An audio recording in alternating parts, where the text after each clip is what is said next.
Lord, maraming salamat po sa bawat araw na inyong pinagkakaloob sa amin. At Lord, patuloy niyo po kami gabayan at pagpalain. Ilayo niyo po kami sa tukso at anumang hindi magandang adhikain.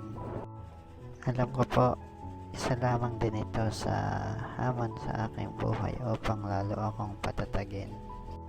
Naway patuloy niyo po kaming gabayan, lalong-lalo na po ang aking mga mahal sa buhay.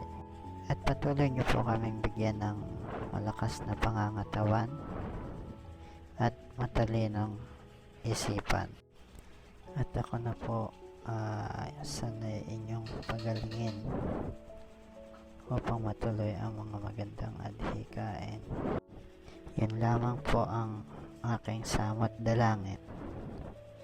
In Jesus' name, Amen.